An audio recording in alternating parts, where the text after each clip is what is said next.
what we're going to do is get started with a session on navigating the certification process. What we prepared for you today is the Colorado Department of Agriculture has a certification body, an accredited certification body here in the state, and that's obviously through the state of Colorado. And then we also have a private company known as Where Food Comes From. We have a few different representatives. We're going to start with internal inspector that we have on this Colorado Department of Agriculture side to talk about the certification process from the inspector point of view. And then after that, we'll have both Vinod and Aly, who's going to present virtually for us as a certification specialist for Where Food Comes From, and talk about some of the programs that they offer, and also the point of the perspective of the certification process from the CB side. So wonderful. With that, Brad, the floor is yours. All right. Just make sure you stay in the box. So I just found out. Stay in the box. That's a big batter's box. Anyway, yes, as McLean said, I'm Brad Spelts with Colorado Department of Agriculture, and I've been asked to put a presentation on the certification process by McLean, and very honored he asked me to do this. And so I'm going to go through the certification process. It looks like we have tons of great speakers here today, and so I'm going to go through it kind of quickly, keep it pretty general. I also know that Where Food Come From, Follow Me Up, is going through some certification process as well. So I want to take any fire from their talk. So I'll keep some things brief and try to concentrate on the inspection process a little bit more. So starting off, my name again is Brad Spelts. I'm an organic focused inspector, and no problem. I have to figure out how to use this anyway.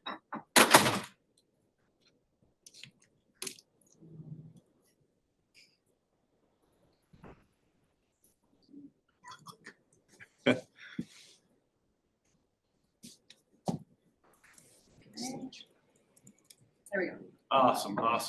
And so I think I just use this arrow button, right? To the right. Oh, yes. So anyway, the certification process I have broken down real quickly into 5 aspects. First of all, you're going to submit your OSP, which stands for Organic System Plan. And next, we'll go through initial review. And after that, I will show up and do your on-site inspection. I'll submit my findings, and then we'll go through a final review process, and then we have your organic certificate if everything's smooth. So anyway, first of all, quickly, Organic System Plan. What does that stand for? By definition, a management plan of an organic production or handling operation that has been agreed to by the producer or handler and the certifying agent. So basically, I like to describe that as, how are you going to be organic from the very beginning to the very end? How do you keep your final product organic? And that's your plan. How are you going to do that?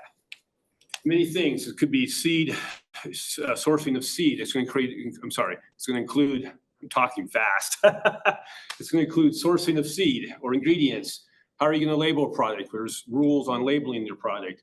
Record keeping. How are you going to do your organic record keeping? What about buffers? If you're in a crop scenario, are they adequate? Storage, split production, organic versus conventional. How are you going to keep that segregated between the two if you're doing both? We don't want any cross-contamination. We need to eliminate that. And inputs, we're going to look at, it's going to look at fertility, weed, pest, disease inputs, and you're going to have that in your plan. It's all about transparency. You need to show what you're going to do. How are you going to be organic? Then go through an initial review process where our office, the reviewer, the certifying body, which could be, in our case, it's going to be my office. They're going to look at, will it meet the organic standards? They may ask you for clarification or extra documents to meet that organic compliance. And then they send it out to me. Then I show up. I'll call you, we'll make an arrangement, I'll come out there, and the first thing I want to do is I want to take a tour of your facility. I want to look at your processes. I want to look at your fields if it's a farm. I want to see exactly how you're going to verify. I want to verify your organic system plan. And I want to look at many different things. I want to look where you store your inputs. Where do you store your fertilizer? I want to see the inputs that you do use, that you stated in your OSP. Next, we also perform 2 audit exercises in addition to that, a mass balance and a traceback or traceability audit. The mass balance I like to equate to being an inventory. So we take an ingredient, excuse me, an ingredient or a product, and we do a mass balance where we have a beginning inventory, an ending inventory, anything you might have harvested or you bought, what did you sell? And I want to see that you're not trying to sell more than you had organically. We need to maybe do 1 of those. We might do 2 of those on site. It could vary. And also the trace back. So I think of this as actually an organic document trail. I want to see paperwork outlining your sale of a final product, preferably, and trace that back through paperwork with a common link between the paperwork. So for instance, let's say we had a crop inspection and let's say we have an invoice or a settlement sheet. In case of a farmer sometimes. I like to see maybe trace back of documents like maybe bill of lading and then harvest reports and possibly input logs back to planting records and then sourcing of the seed. And each one of those documents should have at least one common element tracing it all the way back or forward. That's organic, showing that it's organic. So we can trace that final product back to the very beginning. Exit interview. So I'm also required to do an exit interview. And just my summary of my findings with you. Are there any issues of concern? And I'll lay those out to you if there's any issues of concern. I like to think of them more as not red flags, but more like a yellow flag. Like it'll be determined by the final reviewer. Then I'll submit my reports for final review. You'll go through a final review process where they'll address any issues of concern, and maybe they'll issue a non-compliance, maybe not. Bear in mind that non-compliance doesn't necessarily throw you out of organic status. It depends on the scenario and what that compliance, non-compliance is.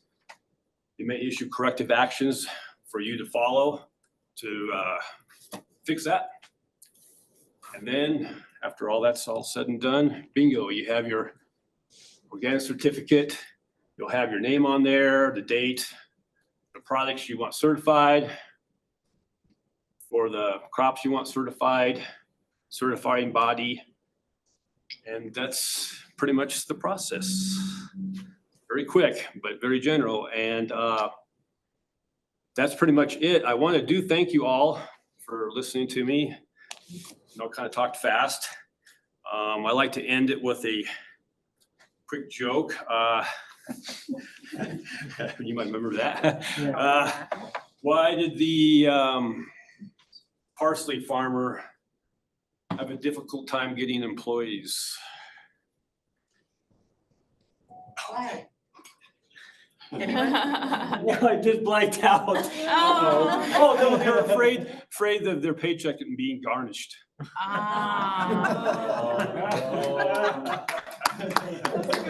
it. That's pretty much in a nutshell. Well, thank you. Thank you, Brad. Thank you, Brad. Appreciate it. Next up, we'll have the certification body based out of Castle Rock, Colorado. Vinodhan, do you want to start? And then we'll go to Aly. Okay. Yeah. Perfect. Could you have a couple slides? Yes. Okay. Perfect. There you go. Great. Well, thanks everyone, and thanks for your time, and thanks for helping put us together. My name is Vinodhan Nayaga, and I'm the director of the organic division at Where Food Comes From Organic. So we a third-party certification company. Our main focus, or one of our main focuses, is organic, but we also focus on a variety of other programs. And just in a nutshell, this is pretty much a lot of the programs that we focus on. The regenerative organic certification, we are an accredited certification body that we're able to kind of go through and walk clients through their process. And then the non-GMO project verification.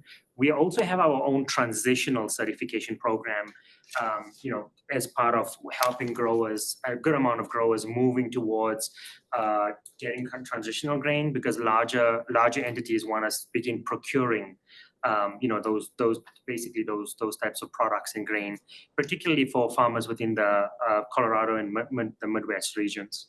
And we also focus on a program that actually started 3 or 4 years ago called Upcycle, where we work very closely with farmers that are basically upcycling grain. So they send this grain to breweries. Instead of composting the spent grain, they can actually turn it into an actual product fit for human consumption. So it all falls under the aspects of sustainability. And I think the most important aspects at where food comes from and what we really, really focus on is we really want to focus on and highlight the farmer, because that's very, very important. I think everybody, there's some consumers that feel like, oh, my food comes from Walmart, or my food comes from Target, or it comes from here, but they don't really understand what it really takes to produce this food. I just got back from a conference in Humboldt County, California, where we work with some dairy farmers. And it was just wonderful for them to see and for them to express how grateful they are for the work that we do in the industry, because we actually go to some of these farms and we spend some time creating a story, but to tell them the story of why they exist today and how many generations they've been around. So I say all of this because as a company, located here in Colorado, we're very dedicated to shining the farmers and putting them on this, giving them the spotlight, because they're always very, very forgotten. So our programs, particularly our organic program and our care certified program, really, really focuses on animal welfare, but we walk our clients through the entire certification process. And then one program I just wanted to connect with that we have had a lot of communication with and a lot of discussion is basically our program called the Bee Friendly Farming. It's basically a pollinator program that ties in very well with our organic certification and regenerative, and that's really about protecting the pollinators, making sure that we have enough biodiversity on the land, so that we can have these pollinators as bees, the butterflies, the bumblebees, in the space. So I'm gonna sit down now, and then we have Aly Kellogg, which is our technical compliance manager, and she's going to give you a walk through the organic certification program and kind of next steps. Do you want to control clicker with her, or would you want me to? Okay, Yeah. wonderful, Aly. You can take it from here. Okay, thanks, McLean. Yeah, thanks, Vinod. Hi, everybody. I'm Aly.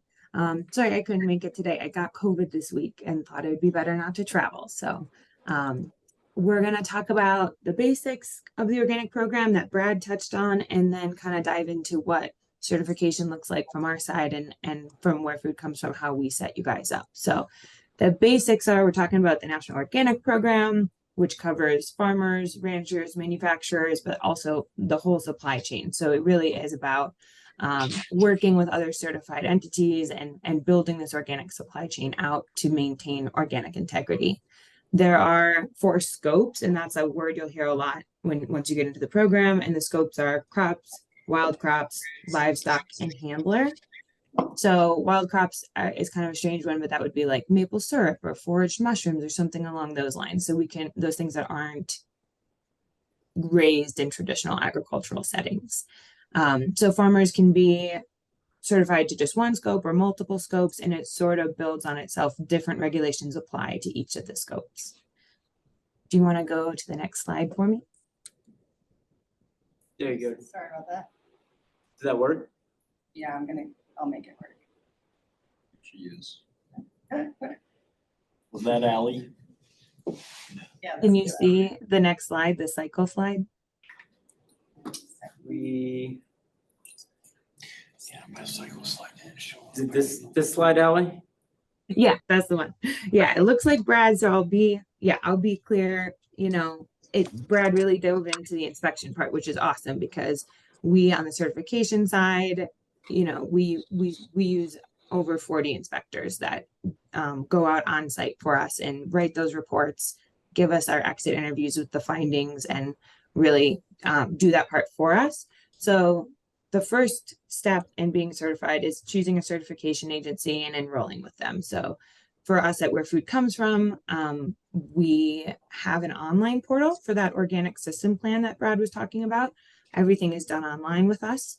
And I was certified with Where Food Comes From for my farm before I started working for them. So I've filled this all out and I find it very easy to use. It's basically filling in text boxes, answering yes, no questions, and then drag and drop, documents. So we're really proud of that system. And it's a way that we can store your information year over year. So the first year you're certified with us, you're inputting all this information about what's going on your farm, what are you raising, what are you growing, what does that all look like? And that information is stored for the following years, because this is an annual cycle, so that you can just make tweaks to that, like what's changed, what new seeds you're using, what new crops you're growing, anything like that. So it's a really handy system that's all online now. So we start with the organic system plan, goes through initial review, and we make sure that it seems like you're going to be eligible with us, or that we have all of our questions are answered. The inspector goes out on site and submits the report back to us. We do a final review, which can be a little bit of back and forth. At that time, that would be when you receive any notices of non-compliance, which Brad alluded to, do not kick you out of the system immediately. It's more like, this is something we need you to resolve, and there can be different timelines based on risk factors and all of that. And once we go through final review and you get your certificate, it's sort of your golden ticket into the organic supply chain. So this is a public document that you can share with your buyers and share with other people that you're working with. Once you're certified, you'll also be entered into the Organic Integrity Database, which is a database of all the certified entities in the world. And so that's a way that other companies can find you, and you can verify that the people you're working with are really certified. That's a really cool database because it provides so much transparency for the system. And so this cycle repeats year after year: OSP submission, inspection, certificate. And if we want to go to the next slide, I kind of outlined what, for crop growers and livestock producers, what are some core components of the regulation that you can think about, especially if you're coming from conventional production. For crop growers, it's like you're going to be using organic and non-GMO seeds. Crop rotation and other soil health practices are going to be outlined in your organic system plan. You're going to be using approved inputs for fertilizers, pesticides, all of that, or using approved practices that supplant inputs you might have been using in conventional production. And record keeping. So for organic, we do a lot of verification through records, and all of that is seen on site. As Brad was talking about at inspection, we really do go through, a year back of what was harvested, what was sold, when were these things done, how are you preventing contamination with either prohibited substances or non-organic crops. On the livestock side, it's about feed rations, outdoor access and housing requirements, and approved healthcare practices. So there's a lot of animal welfare standards kind of built in to the organic rule. And again, verified through record keeping in a big way. So if we want to go to the next slide, I just wanted to make sure I touch base on this because I know that the annual certification fees can be a burden for farmers, and it's like one of the reasons people are hesitant about getting into the program. So there is a cost share program where you are reimbursed 75% of your annual certification costs, with a maximum of $750 per scope. So this is, let's say, if you're a cattle operation that also grows some crops for feed, you would get $750 towards your livestock scope and $750 towards your crop scope, and can be reimbursed for $1,500 per year. So this is every year. And I've linked the cost share at the end of this presentation too. And if you want to just show that last slide, I can show what resources I linked, and hopefully you can get this out to people. But it's our website at Where Food Comes From, and that's kind of the overarching all of our verification services. And then the cost share program, the database where all the certification agencies and all the operations are listed, and then the organic program website and regulation, which is a little bit dense, but there are some good resources available there as well. And yeah, that's it. Thanks everybody. And I'm happy to answer questions via email or hunt the node down before lunch today. Thank you, Aly. Really appreciate it. I will give one last little plug with the organic cost share program. Every year, at least right now, it's due on Halloween Day, so October 31st, just passed. And again, just want to reiterate, it is per scope.